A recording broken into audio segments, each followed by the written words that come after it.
The world's climate scientists tell us that the highest safe level of emissions would be around 350 parts per million of carbon dioxide and greenhouse gases in the atmosphere. We're already at 400.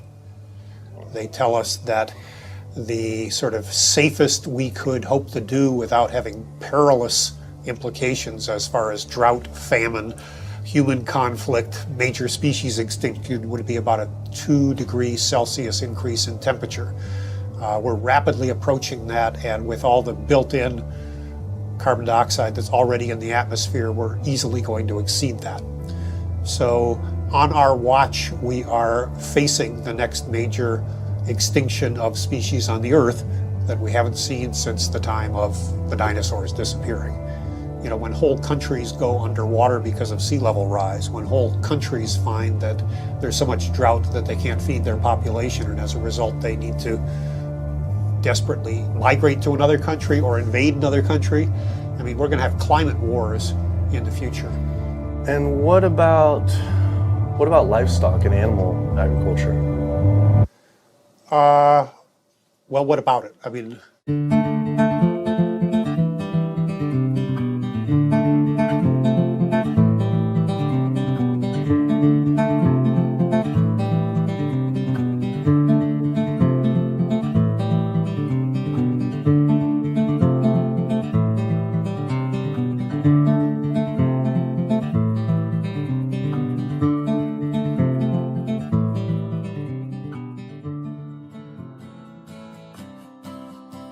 My name's Kip. This is me. I had a cliche U.S. American childhood. My mom was a teacher, my dad was in the military, and I have one sister. I played all the sports growing up, but I always loved the outdoors and camping. Life was simple, not a care in the world. And then this guy showed up. Like so many of us, I saw his film An Inconvenient Truth about the impacts of global warming, and it scared the emojis out of me. In Al Gore's film, he describes how our Earth is in peril. Climate change stands to affect all life on this planet. From monster storms, raging wildfires, record droughts, ice caps melting, acidification of the oceans, to entire countries going underwater. That could all be caused by humans' demands on the Earth. With scientists warning unless we take drastic measures to correct our environmental footprint, our time on this planet may be limited to only 50 more years. I wanted to do everything I could to help. I made up my mind right then and there to change how I lived and to do whatever I possibly could to find a way for all of us to live together, in balance with the planet sustainably forever. I started to do all the things Al told us to do. I became an OCE, Obsessive Compulsive Environmentalist. I separated the trash and recycling, I composted, changed all the light bulbs, took short showers, turned the water off when I brushed my teeth, turned off lights when leaving a room, and rode my bike instead of driving everywhere. But as the years went by, it seemed as if things were getting worse. I had to wonder, with all the continuing ecological crisis facing the planet, even if every single one of us adopted these conservation habits, was this really going to be enough to save the world? It just seemed that there was something more to the story. I thought I was doing everything I could to help the planet. But then, with one friend's post, everything changed. The post sent me to a report online published by the United Nations stating that cows produce more greenhouse gases than the entire transportation sector. This means that raising cattle produces more greenhouse gases than all cars, trucks, trains, boats, planes combined, 13% compared to 18% for livestock. This is because cows produce a substantial amount of methane from their digestive process. Methane gas from livestock is 25 to 100 times more destructive than carbon dioxide from vehicles. Here, I'd been riding my bike everywhere to help reduce emissions, but it turns out there's more to climate change than just fossil fuels. I started doing more research. The UN, along with other agencies, reported that not only did livestock play a major role in global warming, it is also the leading cause of resource consumption and environmental degradation destroying the planet today. How is it possible I wasn't aware of this? I thought this information would be plastered everywhere in the environmental community. I went to the nation's largest environmental organizations' websites, 350.org, Greenpeace, Sierra Club, Climate Reality, Rainforest Action Network, Amazon Watch, and was shocked to see they had virtually nothing on animal agriculture. What was going on? Why would they not have this information on there? It seemed the main focus for many of these groups was natural gas and oil production, with fracking being the latest hot issue due to water usage and contamination. Hydraulic fracturing for natural gas uses an incredible amount of water. A staggering 100 billion gallons of water is used every year in the United States. But when I compared this with animal agriculture, raising livestock just in the US consumes 34 trillion gallons of water. And it turns out the methane emissions from both industries are nearly equal.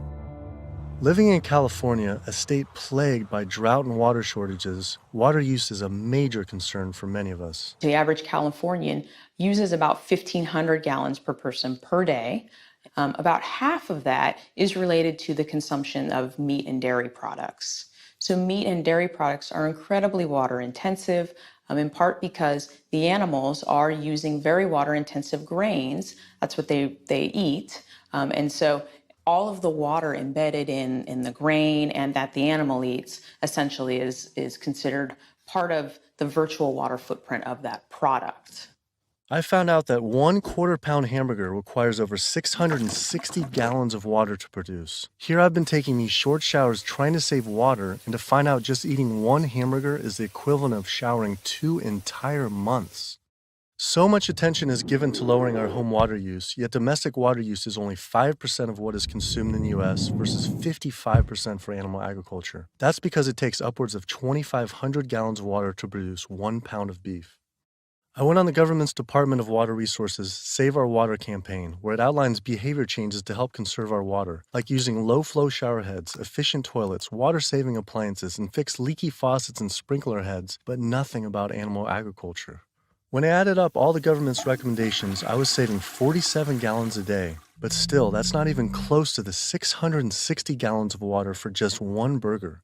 I wanted to see if I could somehow talk with the government about this. Just calling to see if we could schedule an interview. Yeah, that would be good. What does your schedule look like this afternoon or tomorrow afternoon? Tomorrow afternoon could be good. For the urban environment, there are a lot of things that can be done. Indoor, using low-flow shower heads, low-flow faucets, efficient toilets, efficient water using appliances. All those are really good areas that can help quite a lot. But the biggest water savings is from outdoor. We have to be mindful of the way we use water. We have to use it as efficiently as possible. We have to protect its quality, and we have to be good stewards of the environment that depend on water. And checking the sprinklers. A lot of time we get a lot of leaks and broken sprinklers and things like that wastes water. And those are the areas that there's a lot of room for conservation. It kept on coming up. A lot was of animal agriculture. Can you comment on that at all, about how much that plays a role in water consumption and pollution?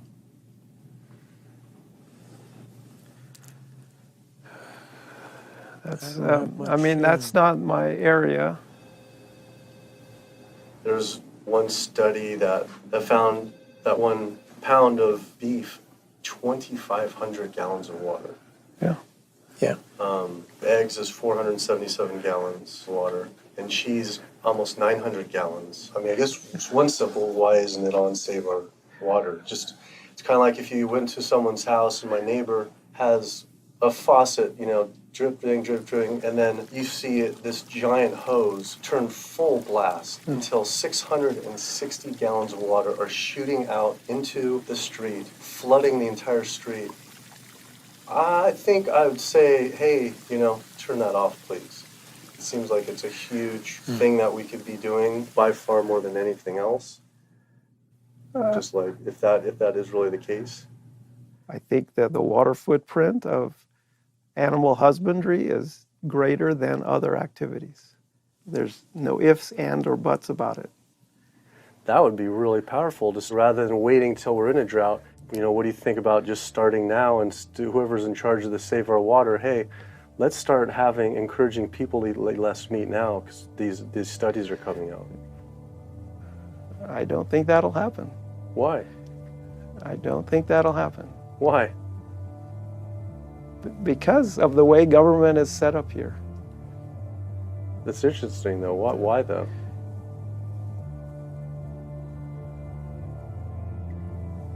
One is water management, and the other one is behavior change.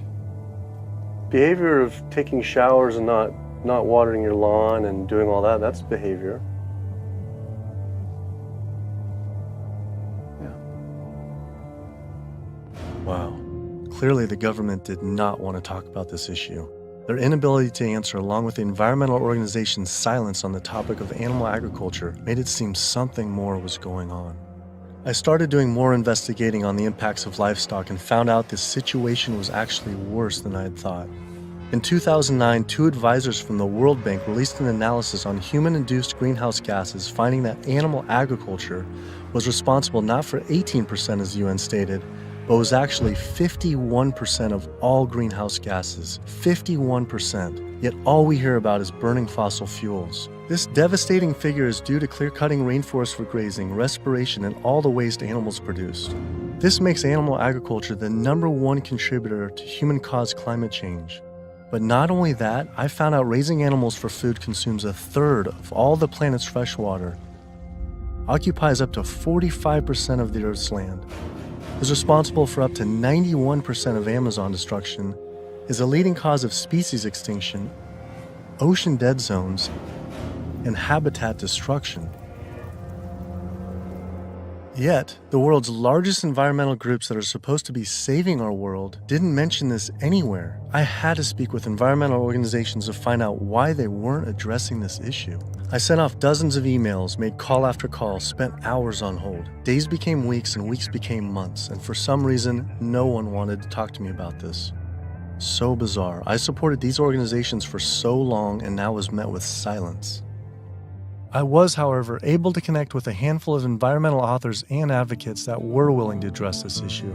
I took my old trusty van, Super Blue, out of retirement and hit the road. So my calculations are that without using any gas or oil or fuel ever again from this day forward, that we would still exceed our maximum carbon equivalent greenhouse gas emissions, the 565 gigatons, by the year 2030, without the electricity sector even, or energy sector even factored in the equation, all simply by raising and eating livestock. If you reduce the amount of methane emissions, the level in the atmosphere goes down fairly quickly and within decades, as opposed to CO2. If you reduce the emissions to the atmosphere, you don't really see a signal in the atmosphere for 100 years or so. The single largest contributor to every known environmental ill known to humankind: deforestation, land use, water scarcity, the destabilization of communities, world hunger. The list doesn't stop. It's an environmental disaster that's being ignored by the very people who should be championing. Free-living animals made up, 10,000 years ago, made up 99% of the biomass. And human beings, we only made up 1% of the biomass. Today, only 10,000 years later, which is really just a fraction of time, we human beings and the animals that we own as property make up 98% of the biomass. And wild, free-living animals make up only 2%. We've basically completely stolen the world, the earth, from free-living animals to use for ourselves and our cows and pigs and chickens and factory farmed fish. And the oceans have been even more devastated. Concerned researchers of the loss of species agree that the primary cause of loss of species on our earth that we're witnessing is due to overgrazing and habitat loss from livestock production on land and by overfishing, which I call fishing, in our oceans. And we're in the middle of the largest mass extinction of species in 65 million years. The rainforest is being cut down at the rate of an acre per second. And the driving force behind all of this is animal agriculture, cutting down the forest to graze animals and to grow soybeans, genetically engineered soybeans to feed to the cows and pigs and chickens and factory farmed fish.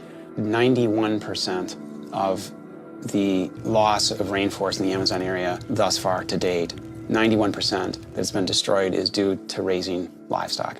The leading cause of environmental destruction is animal agriculture. I just couldn't understand why the world's largest environmental organizations were not addressing this when their entire mission is to help protect the environment. But that's the thing too, is they say, use less coal, ride your bike. What about, eat less meat? Yeah. I think they focus grouped it and it's a political loser.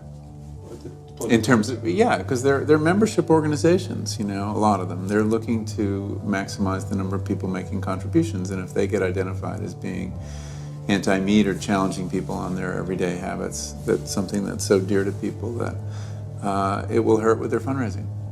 They do not want to address the primary driving cause of environmental devastation, which is animal agriculture, because they're businesses and they want to make sure that they have a reliable source of funding.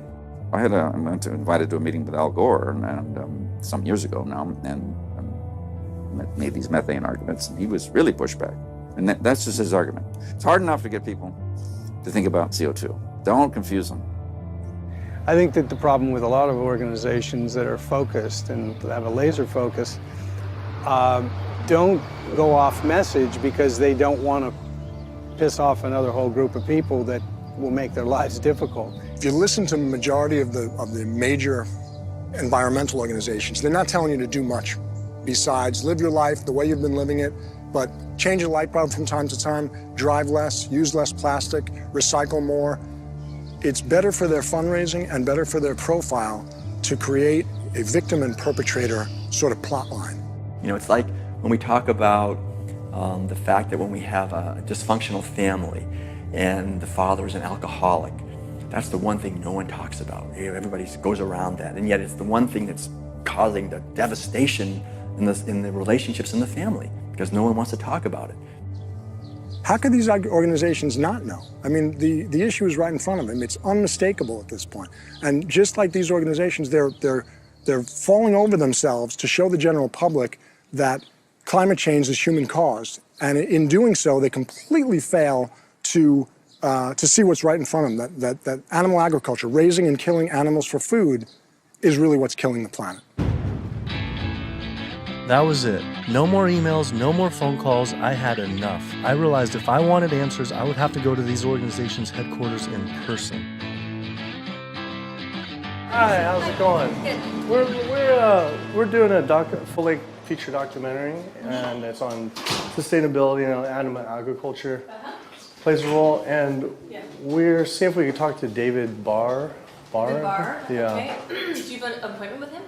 We've been trying for it's almost 2 months, and we haven't even had one receptive email or anything. So we'll see if we can just set something up. Let me just get They sent out their PR person instead. She refused to be filmed and told us to turn off the camera, but promised someone from their rainforest, ocean, and climate change departments would all speak with us, finally. Next stop was to give Sierra Club a visit. Turns out they were a bit more receptive to me showing up at their doorstep. Hey, how's it going? With the climate change, what's the leading cause of that? Well, it's basically burning too many fossil fuels. So coal, natural gas, oil, tar sands, oil shale, all these new exotic fuels that are kind of hybrids between them. But that's basically what is loading up the atmosphere. So we have this greenhouse effect where the heat is getting trapped and the temperatures are soaring at a rate that has never existed in the history of the Earth. And what about livestock and animal agriculture? Well, what about it? I mean, we do just research. A couple of the UN report says it's more. Livestock accounts for more than all transportation put together. A recent 2009 World Watch report, livestock causes 51% of all greenhouse gas emissions. Yeah, well, it is a big issue, and we need to address that as well. But, there's just so many different potential sources of methane and carbon emissions. If the number one leading cause is animal agriculture and meat consumption, then doesn't that need to be the number one focus, if not the number two? Well, That's your assessment. Our assessment is different. That was bizarre. So Greenpeace got back with me today and said, "It was great to meet with you yesterday. I've spoken with various people here at Greenpeace about your request, but I'm afraid we're not going to be able to help this time. Thanks again, and we wish you the best of luck." Greenpeace's response reminded me of the statistic that 116,000 pounds of farm animal excrement is produced every second in the United States alone. That is enough waste per year to cover every square foot of San Francisco, New York City, Tokyo, Paris, New Delhi, Berlin, Hong Kong, London, Rio de Janeiro, Delaware, Bali, Costa Rica, and Denmark combined.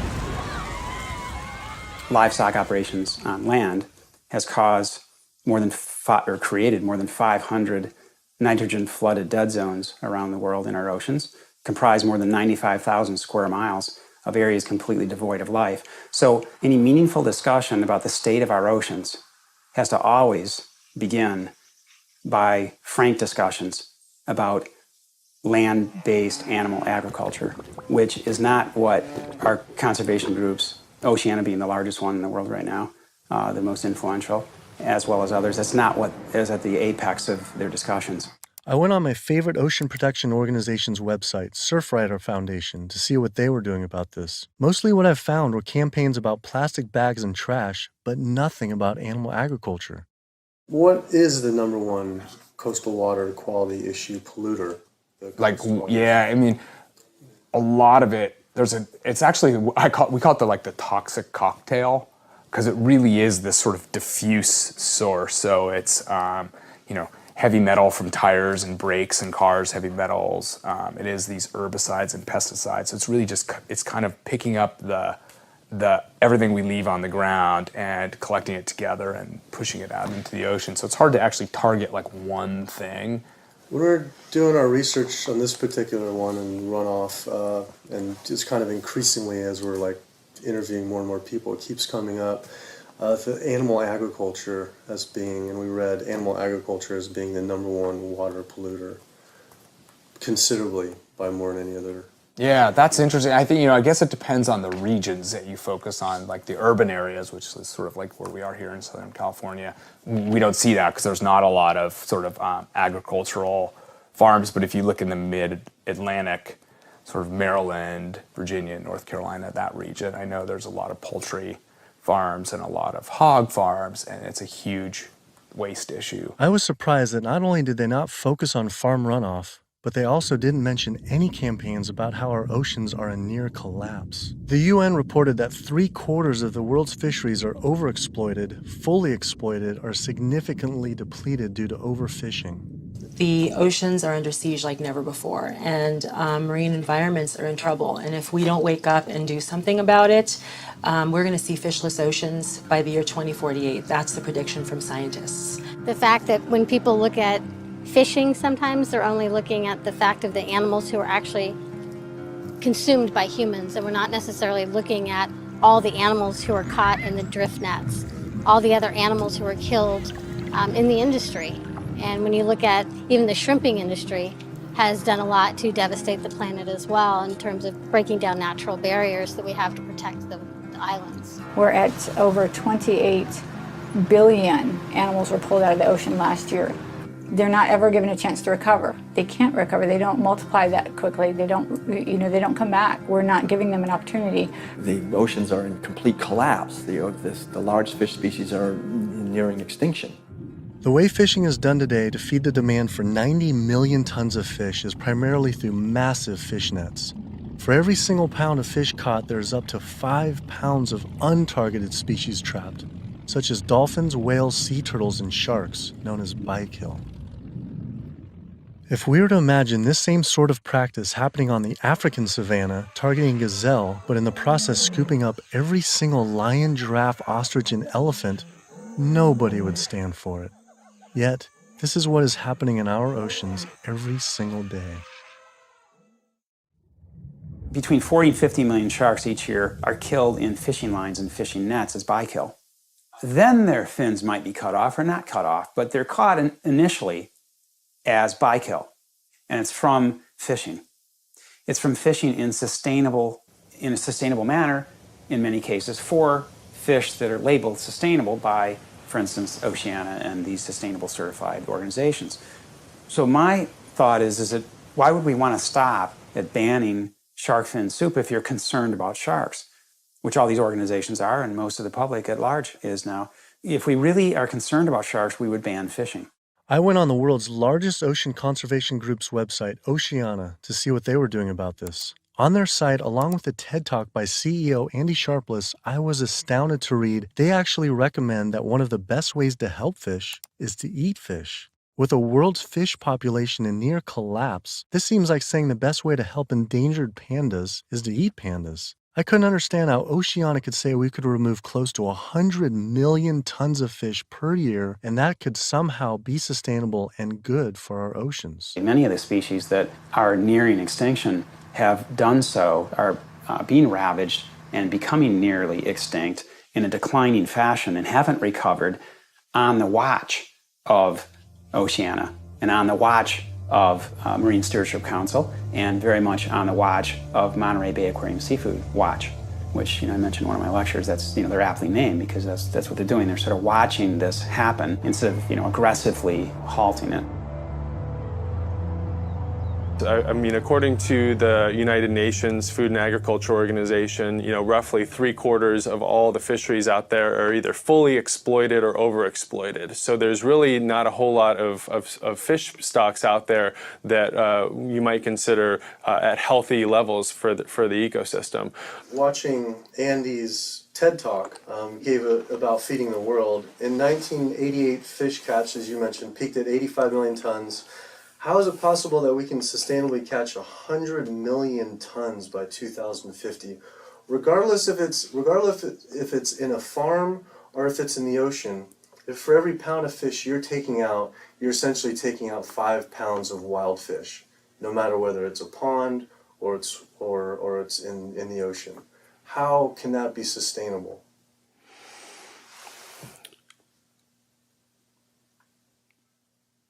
The ultimate question, right, is that there is a tremendous amount of natural production that is basically coming out of the oceans all the time. So we have a massive amount of upwelling from our ocean conveyor belt that's bringing up ancient 1,000-year-old nutrients, and our ecosystems are turning that into fish. Yes, they're eating each other, and you're losing some of that production every step up in the food chain, but you get more every year. You can fish and take some out, and next year there will be more. And if we do that right without ultimately hitting the fundamental driver, it's sort of like living off the interest, right? As long as you don't bring your principal down, right, if you're investing in something, as long as you're not hitting into that principal and your principal remains high, you could potentially live off the interest forever. And that's the basic idea with fish. With our population right now, what we're doing is if it's 75% depleted, the fishery is now depleted. And it's a good analogy with money. We're not living off our interest. We're in extreme debt. And if our population who's trying to live as a family on the same amount of money, and it's increasing 35% to 9 billion people, right? Isn't it just, hey, we got to stop spending money? Yeah. We need to stop eating fish. Well, if you could bring the principle back. Fishing of any type is depleting not only the species, but you get into this serial depletion where one fish species will be minimized, and the fishing industry for that fishery will move on to the next species. And it's called serial depletion, aptly named. And in the process, so the fish are being lost, not only the species is being lost, but the next in line is being lost, and then the mechanism is still extremely destructive. So they're losing the fish species, but it needs to be kept in mind they're also destroying habitat. I think they came up with this term, sustainable fishing, to make ourselves feel good about eating fish and continuing to take fish out of the oceans, when in fact, really, it's Sea Shepherd's position that there is no such thing as sustainable fishing. Seafood is not a protein source for a sustainable protein source for the feeding of the planet, of the people on the planet. It's just not. People don't want to hear it because that makes them feel like they have to take action. They have to stop doing something, and a lot of people don't want to, and people don't want to, they don't want to put it out there because it's uncomfortable. They don't want to propose to tell people what to do, but we're at a point where we all have to be cognizant and we have to realize and we have to take an action.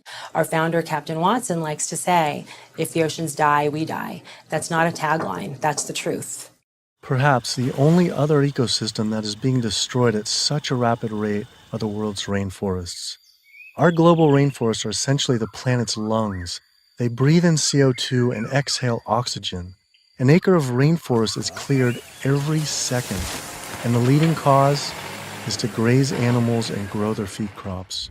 That is essentially an entire football field cleared every single second. And it is estimated that every day, close to 100 plant, animal, and insect species are lost due to rainforest destruction.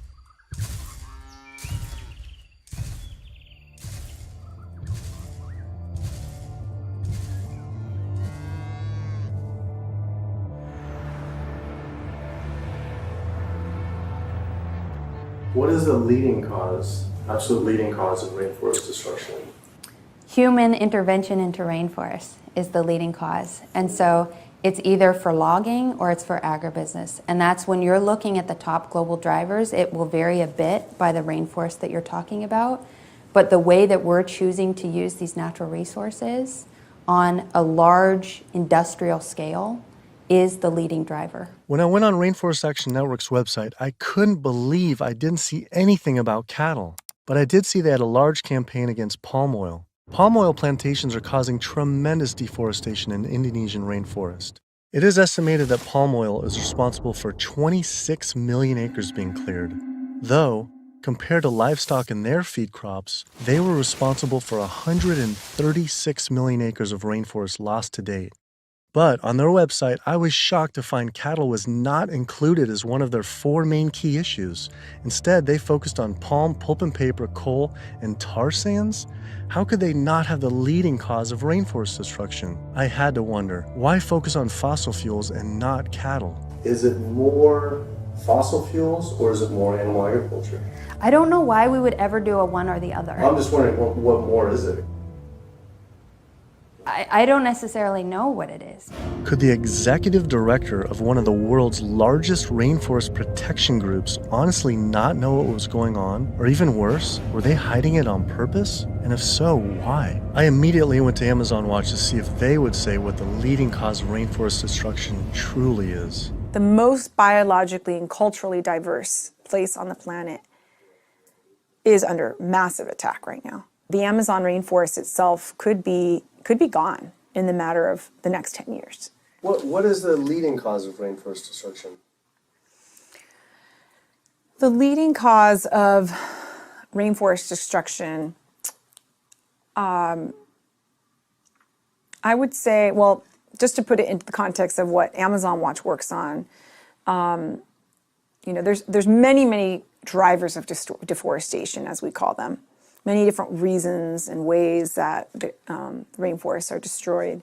The ones that cause the most damage and are the most widespread are mega projects, such as oil and gas pipelines, such as mining projects, such as mega dam projects. We're not talking about... I felt like I was going in circles with all these groups, as if I were stuck in some strange COWSPIRACY twilight zone where no one could talk about cows.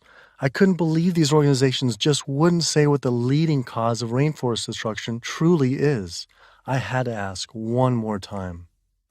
It's hard to say what is a leading cause of deforestation of the Amazon because they're all destructive: oil and gas, mining, dams, agriculture. But in terms of land use, in terms of the amount of land that is destroyed by when we talk about, in comparison, all those different causes of deforestation, what is causing the most trees to fall, for example, I think it would definitely be agriculture. Unfortunately, one of the biggest causes of deforestation Definitely in the Brazilian Amazon is agribusiness, cattle grazing, and soy production in particular.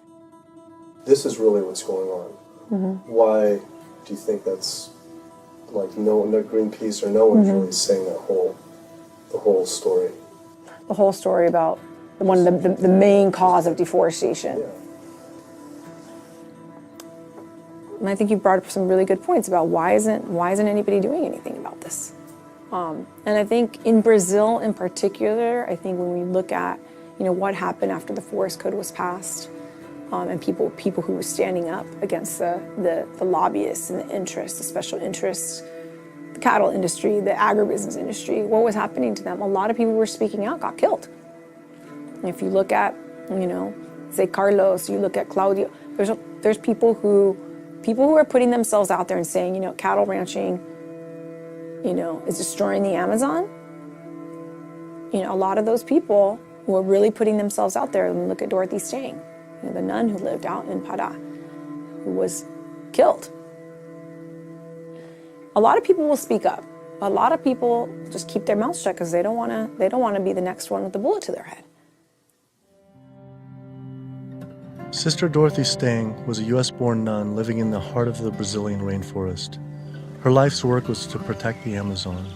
She spoke out openly against the destruction of rainforests from cattle ranching for years. Walking home one night, she was brutally gunned down at point-blank range by a hired gun from the cattle industry.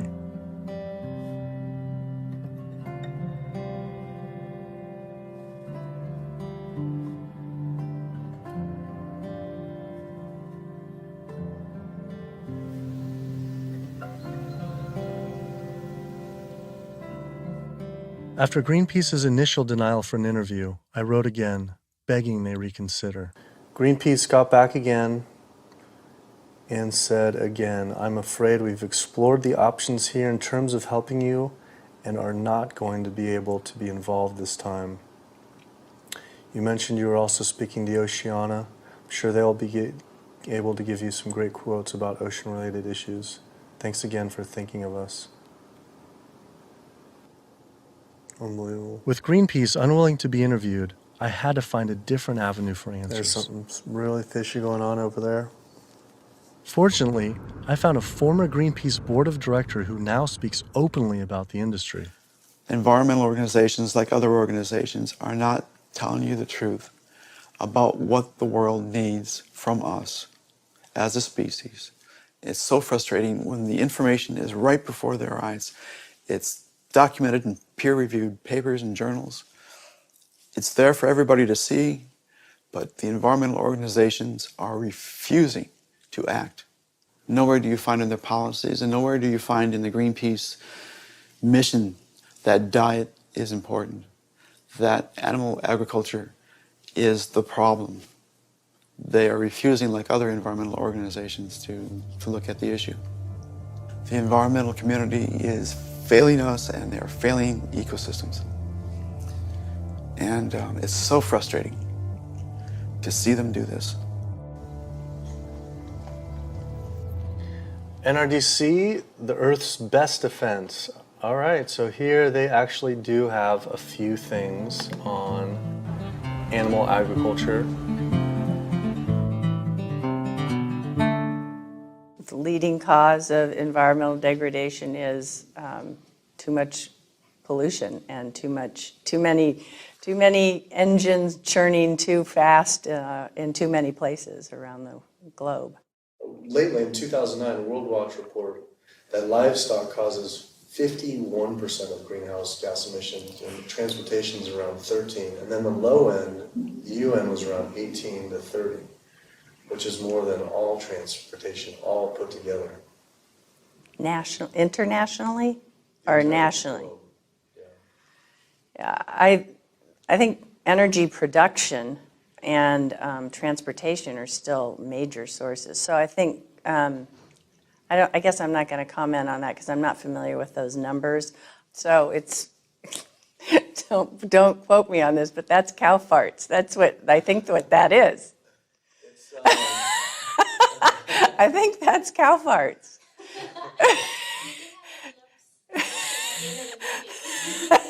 Well, that's part of the story.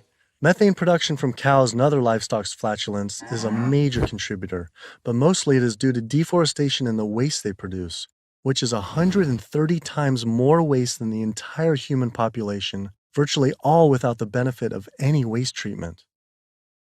NRDC absolutely, as I said, has a big food program. In fact, we just, every year we do the Growing Green Awards, and we recognize food innovators. And this last year, one of the awardees was a sustainable pork producer, actually, that doesn't use any antibiotics, and also the antibiotic use that industrial food production in the United States uses right now. Is, we're giving the majority of antibiotics in the United States are administered to healthy livestock. I wanted to visit one of these sustainable farms. I found the Markegard grass-fed beef farm on the lush, misty California coast.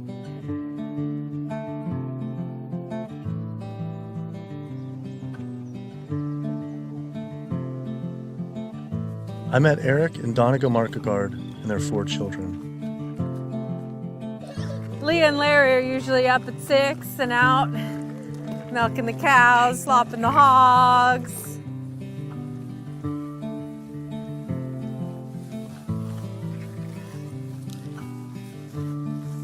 Altogether, we graze about 4,500 acres. Wow. And this is our home ranch, and this is 952 acres of that. On average, it's about 1 cow or cow and a calf per every 10 acres. We would produce annually roughly 80,000 pounds of finished plate-ready meat.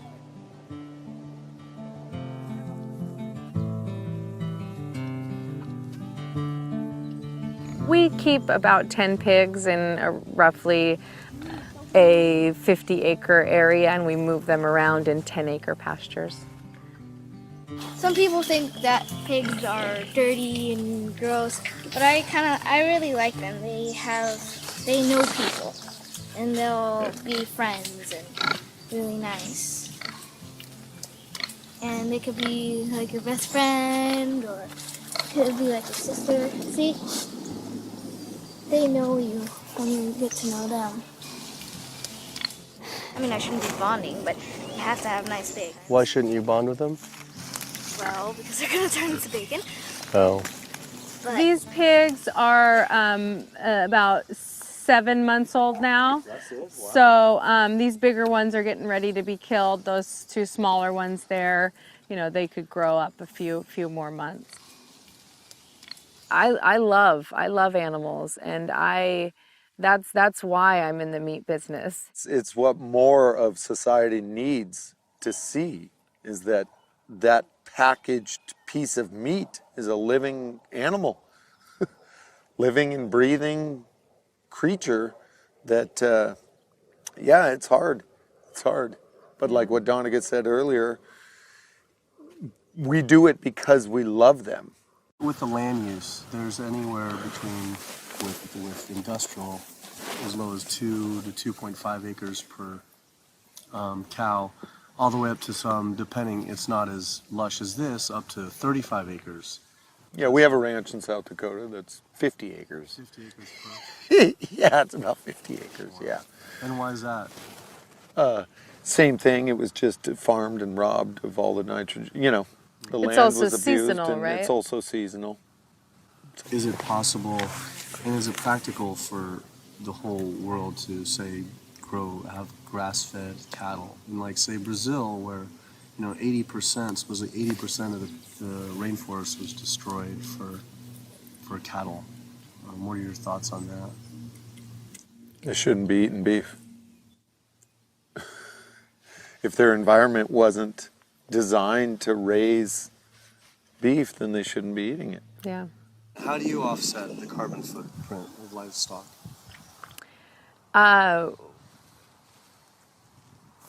We don't feel like livestock have a carbon footprint. I left there feeling confused. And as far as grass-fed beef not having a carbon footprint, it actually sounded like it could make sense until I added up the numbers on land use and population. If we were to use the market guard model of raising animals, which requires 4,500 acres producing 80,000 pounds of meat, the average American eats 209 pounds of meat per year. If that was all grass-fed beef, only 382 people could be fed on their land. That equates to 11.7 acres per person times 314 million Americans, which equals 3.7 billion acres of grazing land. Unfortunately, there are only 1.9 billion acres in the U.S.'s lower 48 states. Currently, nearly half of all United States land is already dedicated to animal agriculture. If we were to switch over to grass-fed beef, it would require clearing every square inch of the United States, up into Canada, all of Central America, and well into South America. And this is just to feed the United States' demand on meat. But that figure doesn't even take into consideration that much of that land isn't suited to graze livestock. We would have to convert all mountain ranges to grassland, clear ancient forests and national parks to grazing, and demolish every city just to make room to graze cows. Just like Brazil, the United States isn't suited to meet the demands for meat. It takes 23 months for a grass-fed animal to grow to the point, to the size and age that it's slaughtered, whereas a grain-fed takes 15 months. So that's an additional 8 months of water use, land use, feed, waste, and in terms of a carbon footprint, it's a huge difference. Turns out, due to land use, grass-fed beef is more unsustainable than even factory farming. I had to come to terms with the fact there was no way to sustainably raise enough animals to feed the world's current demand on meat, and had my doubts on dairy as well. But I did want to talk with a premier organic dairy company to see if they believe their product was sustainable for the world's population. It requires a lot of inputs to produce milk. The feed, the water, the land, it does. And it may not be practical to expect that there can be enough dairy production produced in a sustainable way to feed the entire world. I just don't think that that's necessarily a given. I think it's maybe too much to expect that the world can be fed with dairy in a sustainable way. I don't know the answer, but common sense would say that's a long shot. I was shocked to hear such an honest answer. If this is what the dairy's CEO would say, I wonder what the farmer would claim. Based on their marketing, it seemed their farms were an oasis for cows.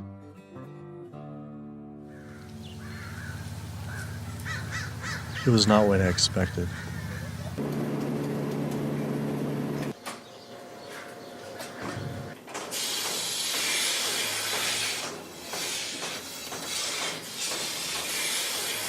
Typically, a cow will eat 140 to 150 pounds of feed a day. 40 to 50 pounds of feed every day. And then she's also going to drink between 30 and 40 gallons of water. Probably go through about 20 tons per week. 20 tons of grain per week. Primarily for our milking cows, so about 250 cows. Yeah, so the biggest part of sustainability to me, the number one thing on the list should be profitability. So how the process completely works from start to finish is the cow needs to have a baby in order to give milk. And so she'll have her baby. That baby's going to stay with the mother for at least 2 days. The babies will go off to our calf raising facility, so they have an individual hutch that they'll be raised in. Since we're a dairy, it's only the girl cows that give us milk. So the boys on typical dairies, they're sold off to beef raising facilities. But we do keep approximately half, and we raise them for 2 years and sell them as organic grass-fed beef. So all dairy cows eventually go to the beef industry? Mm-hmm. At some point in time, she's really going to drop off, and so you have to make a business decision at that point. Are you going to keep investing in her, to give milk, or are you going to sell her off again to another dairy or into the beef industry?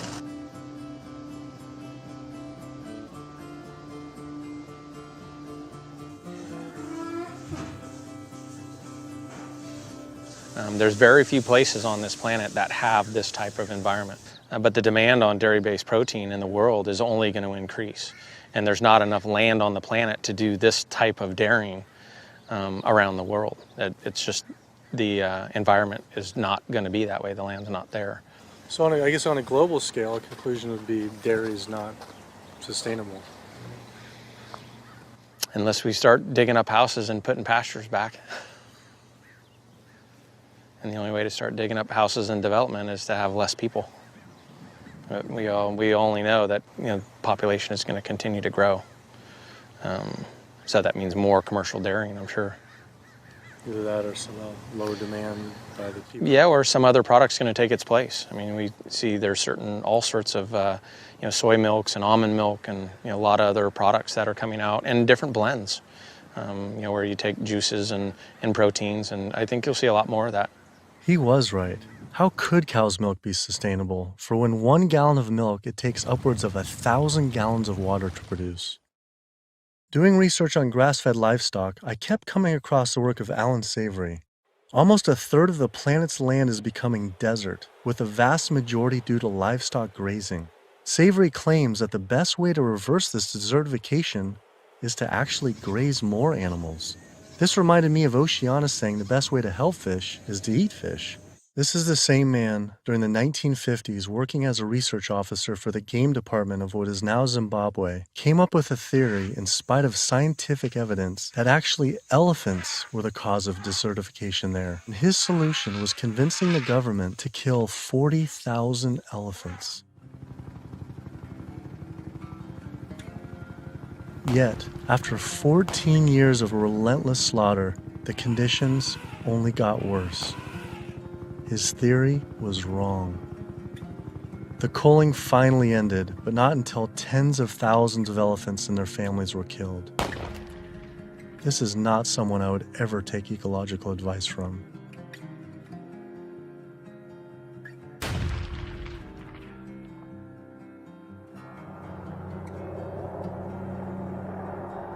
It turns out the cattle industry is having the same effect on wildlife in the United States. The government has been rounding up horses en masse, and we now have more wild horses and burros in government holding facility, 50,000 wild horses and burros in government holding facilities than we have free on the range. Basically, you have ranchers who get to graze on our public lands for a fraction of the going rate. So they're getting like this huge tax subsidy. It's about 1/15 of the going rate. And what the Bureau of Land Management has to do is say how much forage and water is on the land, and then they divvy it up. They give so much to the cows, so much to wildlife, and so much to the wild horses and burros. And what we see is the lion's share of the forage and water is going to the livestock industry. And then they scapegoat the horses and burros and say, oh, there are too many horses and burros, let's remove them.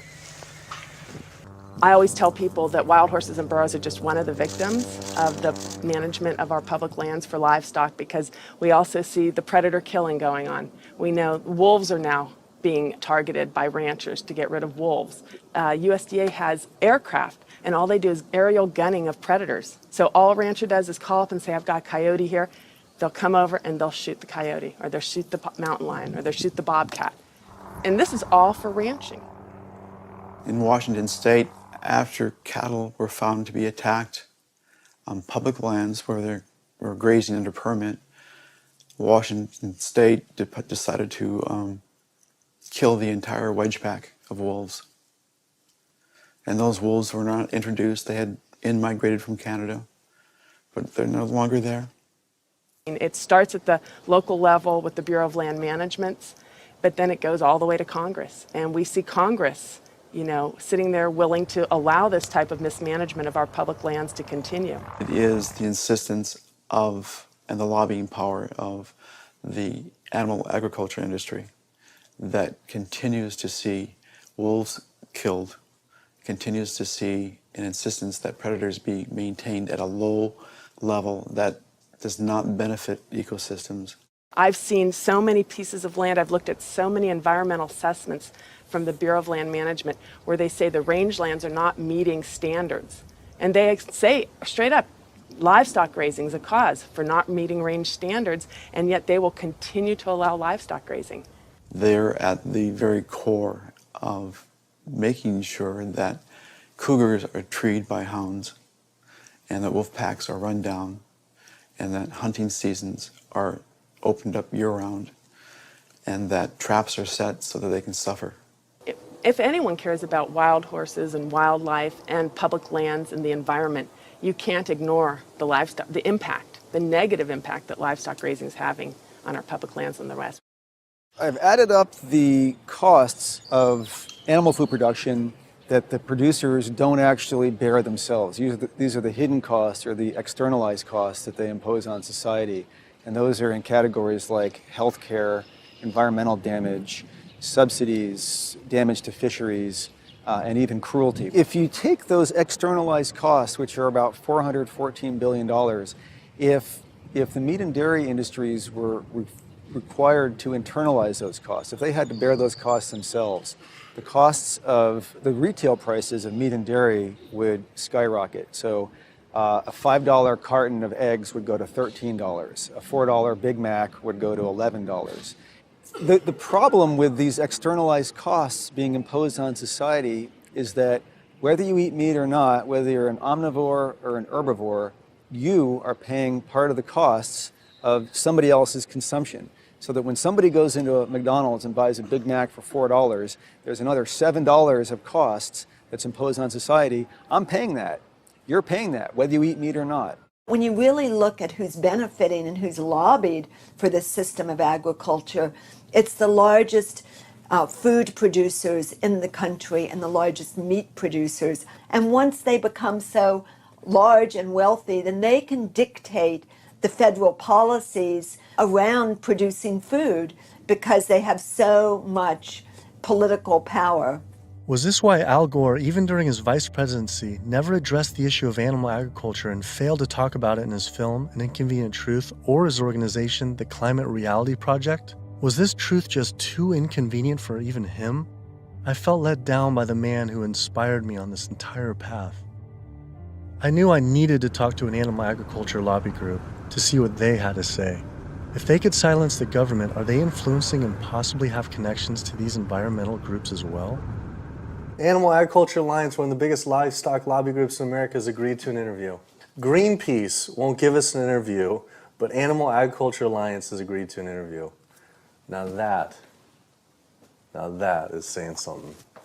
People hear the word GMOs and that's a really scary term, and again, I think agriculture has kind of struggled to explain what that means, but in reality, what we've done is to use technology to make advancements in how we raise crops and how we raise animals. We're not going to feed the world, going back to how it was 100 years ago where all the animals were, pasture fed. We didn't just move animals inside and just implement these large vertically integrated systems because of sustainability. It certainly reduces the environmental impact while improving animal well-being and food safety. So they're saying that animals like it just as much being inside, say the chickens and the cows like being just as much inside as pasture grass-fed? In a lot of cases, it's been a significant improvement in their well-being, just in terms of the amount of care they can get, individualized care. Does the meat and dairy industry ever support or donate to environmental nonprofits? I don't know that I would want to comment on that. Yeah, I don't. I don't know. I don't know that we would know what they donate to or don't donate to. Does meat and dairy industry ever support or donate to, say, Greenpeace? Again, I don't know that I would feel comfortable. Hey, sorry we didn't get back to you earlier. I have some bad news. Unfortunately, we are no longer able to fund your film project. We had a meeting, and due to the growing controversial subject matter, we have some concerns and have to pull out. Why was this subject so controversial? The first person I could think to speak with was Howard Lyman, who had been sued by cattlemen for simply speaking the truth about animal agriculture on the Oprah Winfrey Show. I was born on the largest dairy farm in the state of Montana in 1938. Grew up my entire life on a livestock farm, went to Montana State University, got a degree in agriculture, came back and started a mega agricultural endeavor where I had 10,000 acres of crop, 7,000 head of cattle, and about 30 employees. So I spent 45 years of my life in animal agriculture, and so I've been there, done that. When I was on the Oprah show, we had the food disparagement law. Now, the food disparagement law, in my opinion, was unconstitutional, but what it basically said, that it was against the law to say something you knew to be false about a perishable commodity. I didn't say anything on the Oprah show I thought to be false. I went there and told the truth. Now, it took 5 years and hundreds of thousands of dollars to end up extricating myself from the suits from the cattle industry. But if I was to go on the Oprah show today, say exactly the same thing today that I said back then, I would be guilty. And for me, when they were talking about the food disparagement law, it was the fact of whether I told the truth or not. You can go today and tell the truth, and you will be guilty, because if you cause a disruption in the profits of the animal industry, you're guilty under the Patriot Act. Do you think there should be any concern of us making this documentary? Of course. If you don't realize right now that you're putting your neck on the chopping block, you know, you better take that camera and throw it away. The animal agriculture industry is one of the most powerful industries on the planet. I think most people in this country are aware of the influence of money and industry on politics, and we really see that clearly on display with this industry in particular. Most people would be shocked to learn that animal rights and environmental activists are the #1 domestic terrorism threat, according to the FBI. And why is that? It's a difficult question to answer, why these groups are at the top of the FBI's priorities. I think a big part of it is that they, more than really any other social movements today, are directly threatening corporate profits. You know, when we try to find out how factory farms and how animal agriculture is polluting the environment, they try to claim exemptions to that information, either under national security terms or public safety, trademark issues, business. It's a business secret. We've seen all these attempts to keep people in the dark about what they're actually doing. You know, one of the largest industries on the planet with the biggest environmental impact, trying to keep us in the dark about how it's operating. Through the Freedom of Information Act, we obtained documents from the Counterterrorism Unit that show they are monitoring my lectures, media interviews like this one, my website, my book. Are we at risk filming this and showing it? You're going up against people that have massive legal resources. I mean, it's just overwhelming, the amount of money at their disposal, and you have nothing. And I think that fear is a big part of the tactic as well. Will was right. I was scared. When I learned about the activists being killed in Brazil, I was disturbed, but I felt removed. But to learn about American activists and journalists being targeted by the industry and FBI, my funding being dropped, I was genuinely worried and it hit close to home. Was this why no one was willing to talk about the issue? I decided to take precautionary measures with all the footage I shot.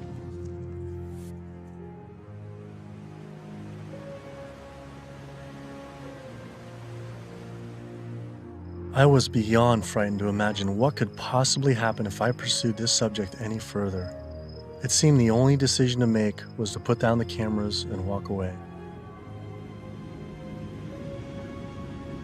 But then, I realized this issue was way bigger than any personal concern I could ever have for myself.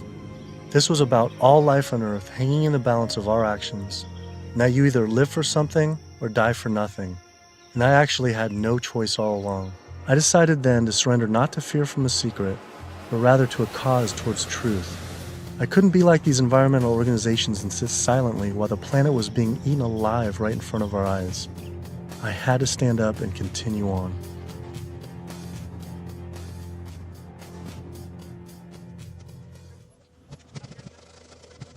Some people would say the problem isn't really animal agriculture, but actually human overpopulation.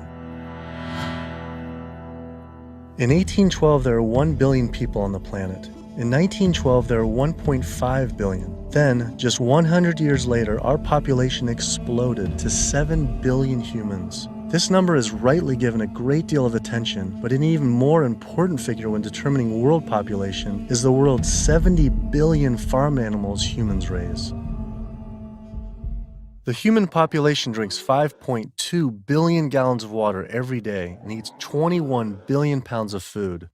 But just the world's 1.5 billion cows alone drink 45 billion gallons of water every day and eat 135 billion pounds of food. This isn't so much a human population issue, it's a human eating animals population issue. Environmental organizations not addressing this is like health organizations trying to stop lung cancer without addressing cigarette smoking. But instead of secondhand smoking, it's secondhand eating, which affects the entire planet. We're growing enough food right now in the world to feed between 12 and 15 billion people. We only have 7 billion people. We have roughly 1 billion people starving every single day. Worldwide, 50% of the grain and legumes that we're growing, we're feeding to animals. So they're eating huge amounts of grain and legumes. And in the United States, it's more like closer to 70, 80, depending on which grain it is, about 90% of the soybeans. 82% of the world's starving children live in countries where food is fed to animals in the livestock systems that are then killed and eaten by more well-off individuals in developed countries such as the US, UK, and in Europe. The fact of it is that we could feed every human being on the planet today an adequate diet if we did no more than take the feed that we are feeding to animals and actually turn it into food for humans. And so somebody trying to justify GMOs, that's like trying to give a drowning man a drink of water. You can produce, on average, 15 times more protein from plant-based sources than from meat on any given area of land, whether it's using the same type of land, whether it's a very fertile area in one area of the world or it's an area that's depleted. If we would reduce the amount of meat we're eating and dairy and eggs, we could allow all these monocropped fields of genetically engineered corn and soybeans to revert back to forest again, to be habitat for animals. You know, anytime somebody tells you that we can't grow food for humans on the land that we're growing feed for animals, this is somebody that is smoking the #1 crop out of California. The fact of it is, if you can grow corn to stuff down the throat of an animal, you can actually grow corn and feed it to a human. You encourage people to eat less meat and for the tremendous resources required and the toll on the environment. And on the animal. And on the animals. And the workers in the system. And it's a brutal system at every level. As the world population continues to grow to almost 9 billion people, do you foresee someday that we might just completely have to stop eating meat altogether? I don't know that we'll completely stop. I think that the amount of meat eaten will decline. There's no way to support 9 ounces per person per day, which is what Americans are eating now. If the Chinese alone decide they want to eat that much, and they've decided they want to eat that much, we just can't. We don't have enough world to produce the grain to generate that much meat.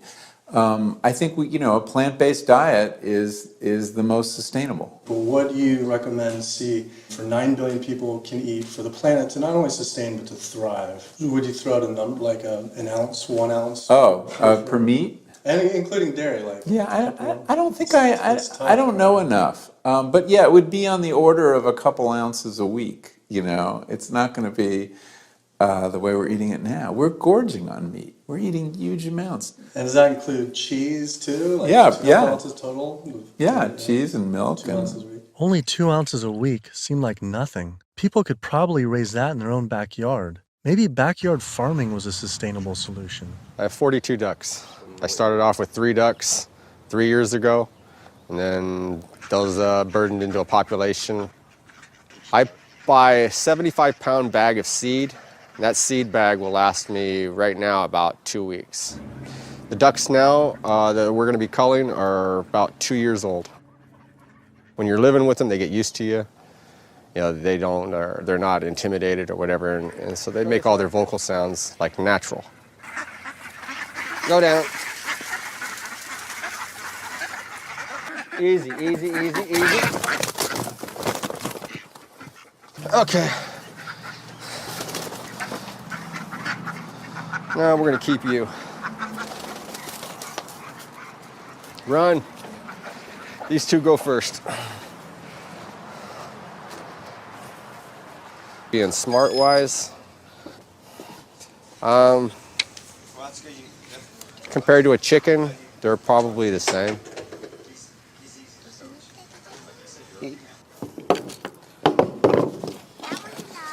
Yeah, he is. Alrighty. Okay. Right there.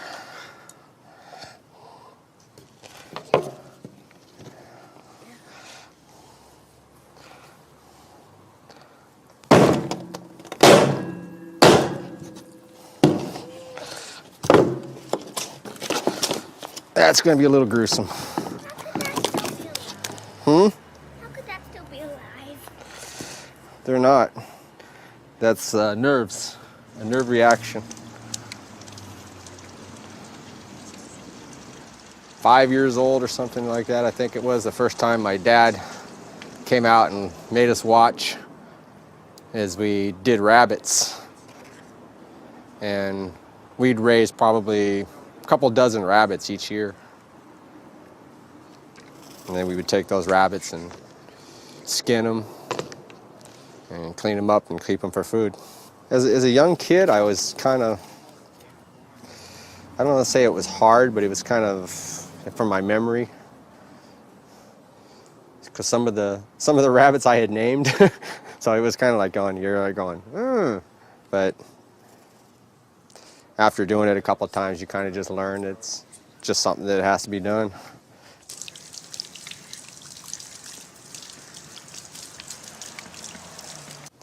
Not the fingers. I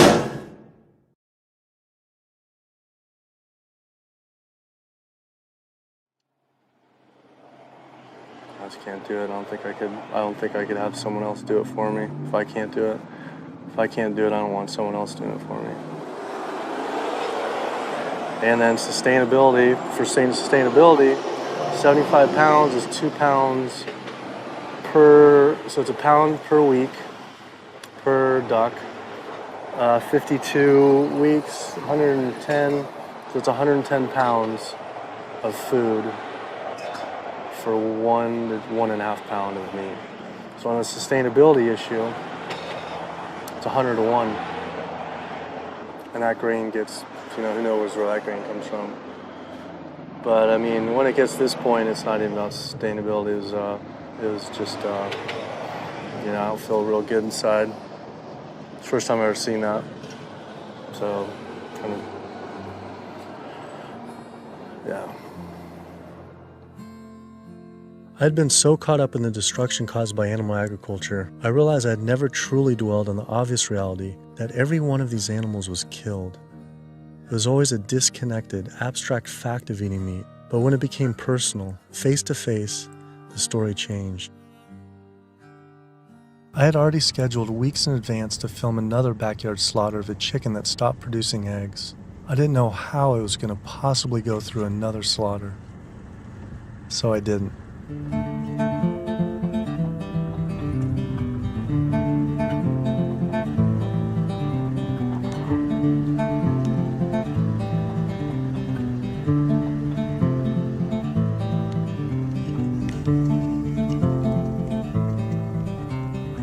Animal Place is a farm animal sanctuary in Northern California that focuses on rescuing animals from the animal agriculture industry. A lot of people don't realize that meat breed chickens, like this guy behind us, they're generally slaughtered at about 42 days old, whereas chickens that are bred for egg production are killed when their productivity starts to decrease, when they start laying less eggs. And that generally happens about 18 months to 20 months. It doesn't matter if you buy caged eggs from hens on cage-free farms or free-range farms or pasture-based farms. Hi, Carol. It doesn't matter. It turns out there's a successful movement of sustainable animal alternative food producers based right here in California, funded by big names like Bill Gates and Biz Stone. When you imagine all those egg-laying hens eating all that soy and all that corn, you have an energy conversion ratio at about 38:1. Whereas alternatively, you can find plants. And you can grow those plants and you can convert those plants into food. And the energy conversion ratio for the plants that we're using to replace the eggs is about 2:1 compared to 38:1 for eggs. So our explicit goal is to have the maximum amount of impact by creating this new model that makes the global egg industry entirely obsolete. We're making the Omega products and proving that we can make better tasting food that's great for you, and it takes 1/20th of the land and resources that dairy do. If I could tell you that you could have the fiber structure of meat, the satiating bite of meat, the protein, and all the nutritional benefits of meat without actually having animal protein itself, and by doing that you could address climate change, you could address the human health epidemics that we're seeing, you could address animal welfare, and you could address natural resource conservation, would you make the change? But what if people just ate less animal products, like going meatless on Mondays? When you go meatless on Monday, if you ascribe to that campaign, you're essentially contributing to climate change, pollution, depletion of our planet's resources, and your own health, then on only 6 days of the week instead of 7. You're creating a false justification, clearly a false sense of justification for what you're doing on those other 6 days of the week. So in other words, we really shouldn't be resting on our laurels of what you do right only 1/7 of the time. You can't be an environmentalist and eat animal products, period. Kid yourself if you want. If you want to feed your addiction, so be it. But don't call yourself an environmentalist.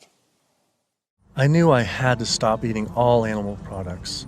I wanted to help the planet be sustainable, but I needed to sustain myself. I had doubts about being healthy and not eating meat, dairy, and eggs. All I knew was a standard American diet I grew up on. Is it even possible to be a healthy vegetarian or vegan? Is it possible to be a healthy vegetarian or vegan? I became vegan for, 32 years ago now, and I run several miles every day. I go biking 40, 50 miles through the countryside. I work long hours. I feel great. It's nice waking up in a light, trim body every day. And so many of my vegan friends and patients, are just, they're thriving since their transition to a vegan diet. So yes, and I've seen vegan moms go through healthy vegan pregnancies and deliver healthy vegan children and raise them into tall, full-size, intelligent vegan adults. And yes, certainly all the nutrients are there in the plant kingdom to do this. That is correct.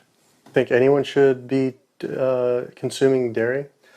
I really don't. When you think about it, the purpose of cow's milk, I did most of my growing up on a dairy farm in Wisconsin. The purpose of cow's milk is to turn a 65-pound calf into a 400-pound cow as rapidly as possible. Cow's milk is baby calf growth fluid. That's what this stuff is. Everything in that white liquid, the hormones, the lipids, the proteins, the sodium, the growth factors, the IGF, every one of those is meant to blow that calf up to a great big cow, or it wouldn't be there. And whether you pour it on your cereal as a liquid, whether you clot it into yogurt, whether you eat it into cheese, whether you freeze it into ice cream, it's baby calf growth fluid. And women eat it, and it stimulates their tissues, and it gives women breast lumps. It makes the uterus get big, and they get fibroids, and they bleed, and they get hysterectomies, and they need mammograms, and gives guys man boobs. Cow's milk is the lactation secretions of a large bovine mammal who just had a baby. It's for baby calves. I tell my patients, go look in the mirror. Do you have big ears? Do you have a tail? Are you a baby calf? If you're not, don't be eating baby calf growth fluid in any level. There's nothing in it people need. It was a relief to hear I didn't have to eat any animal products to be healthy and even thrive, but I still thought you needed animal manure to grow organic agriculture. It turns out there's an entire movement with people growing food without any animal inputs. I visited Earthworks Urban Farm in Detroit, where they are working with and growing food for the low-income community. We tend to see ourselves as individuals in a bubble, and forget that we inhabit this land and this earth with other creatures. And so we have to learn how to share more, I guess. Ja's here is working on his garden. You'll be surprised what you can do with what seems to be not a lot of space. About a 4x8. Yeah. What's your goal this year? How much do you think you can maximize that? I would push for 100 at least. 100 pounds. At least. Wow. That's amazing. So. The 1 full year after this was constructed, we doubled our yield to over 14,000 pounds of food. 14,000 pounds on Yeah. about how many acres? About 2.5. So as much food as we produce and we grow, or the earth helps us grow, is we also have to return those nutrients back to the soil. So we like to think of our work as being regenerative, that we're putting as much life-giving substance in the ground as we're taking out. So just kind of healthier and safer to use vegetarian or vegetable composting and stuff? Yeah, that's what we found. But also because it takes less time, it's a lot easier to manage. A lot easier, yeah. Yeah. And the soil's just as rich? No. Yeah, absolutely. Not only is it the organic more compassionate, it's also more efficient. And in a society with this many billions of people, we need to be as efficient as possible. Some people might go back and say if we embrace this primitive approach of only wild animals everywhere and we go back to like a hunter-gatherer system, that sounds great. But that was 10 million people on the entire continent. Maybe a little bit more, a little bit less, no one really knows.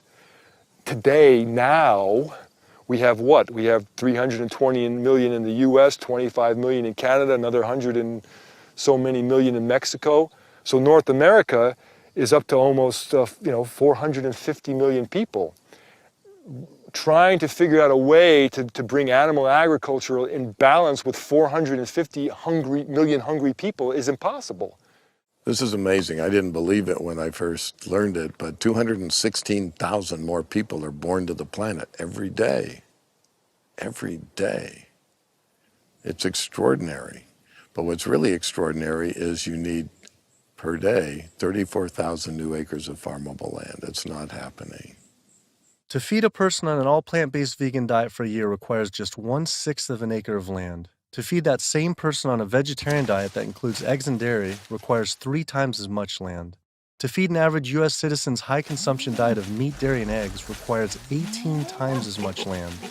This is because you can produce 37,000 pounds of vegetables on 1.5 acres, but only 375 pounds of meat on that same plot of land. I also learned the comparison doesn't end with land use. A vegan diet produces half as much CO2 as an American omnivore, uses 1/11th the amount of fossil fuels, 1/13th the amount of water, and 1/18th of the amount of land.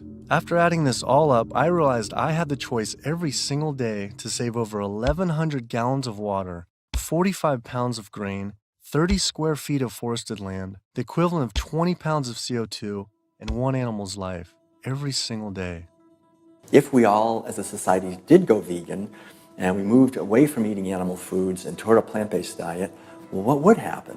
If we didn't kill all these cows and eat them, then we wouldn't have to breed all these cows because we're breeding cows and chickens and pigs and fishes. We're breeding them and over and over again, relentlessly. So if we didn't breed them, then we wouldn't have to feed them. If we didn't have to feed them, then we wouldn't have to devote all this land to growing grains and legumes and so forth to feed to them. And so then the forest could come back, wildlife could come back, the oceans would come back, the rivers would run clean again, the air would come back, health would return. Renewable energy infrastructure, such as building solar and wind generators all over our country to reduce climate change, I mean, that's a pretty good idea, but it's projected to take at least 20 years. And at least minimally $18 trillion to develop. It's important to realize that we don't have that long of a time frame. We just talked about how it might be a 3 to 4 year time frame. So we don't really have 20 years, and we really don't have $18 trillion to develop these. So another solution to climate change, we could stop eating animals. And it could be done today. It doesn't have to take 20 years, and it certainly doesn't have to take $18 trillion because it costs nothing. Some people say, well, let's fix CO2 and then we can worry about the methane. Well, it's the other way around. It actually makes sense. Do something about methane because you get a response right away. Quietly and unmistakably, the most powerful thing that someone can do for the environment. No other lifestyle choice has a farther-reaching and more profoundly positive impact on the planet and all life on Earth than choosing to stop consuming animals and live a vegan lifestyle. Do you realize 75% of Americans consider themselves to be environmentalists. You don't think we couldn't solve this problem in a heartbeat? I'll tell you what, all we would need is for the environmentalists to live what they profess, and we'd be on a new course in the world. We will not succeed until we stop animal agriculture. And by succeed, I mean we will not save ecosystems to the extent necessary. We will not have enough food for people around the planet. We will not stop global warming. We will not stop pollution in the dead zones that run off all the fields of corn and soy that are grown to feed livestock. And we will not stop the hunting of wolves and other predators. Now, organic farming is one major positive step in the right direction, but we need to keep walking. We need to get beyond organics. We need to get to sustainability. When you take the animal out, well, you also take the greenhouse gas issue out, and you take the food safety issues out, and you take some of the other externalities related to food scarcity out. But one thing that's amazing is, I think you put our values back in. You put values like compassion and integrity and kindness, values that are natural to human beings. You put that in. You build that back into the story of our food. And I think as this begins to progress, I think it also helps people to pause before they eat that egg, before they eat that steak, before they eat that chicken nugget, and ask themselves, is that really what they want? Or do they actually want something more? I had to come to the full conclusion the only way to sustainably and ethically live on this planet with 7 billion other people is to live an entirely plant-based vegan diet. I decided instead of eating others, to eat for others. At first, like these environmental groups, I was afraid of what it'd mean to change, but now I embrace it. All this talk about sustainability sounded like our planet was on some sort of life support, and I don't want her to simply survive or to sustain, but to thrive. Life today is not about sustainability, it's about thrivability. She's given so much to us for so long, it was time to give back. 108% of everything we have. It felt good. It was in alignment. And we see this movement not just about providing cheaper and inexpensive food that everyone can have, but also a spiritual move. A move towards understanding who we really are and how we can really connect to each other. Do what you can do as well as you can do it every day of your life, and you will end up dying one of the happiest individuals that ever died. We become part of a gathering momentum of other people. It's happening. This is really what's happening. This is the news. Selflessness is a nice way to be. It has all these benefits for yourself as well as the planet and other people. So it's a beautiful way to live. Ecologically, it just feels better. This is about massively transforming how our society eats because it's a necessity. It's acting on what we know and acting kindly and gently on the whole planet and with other people to accomplish the goals of living better. We can do it, but we have to choose to do it. You can change the world. You must change the world.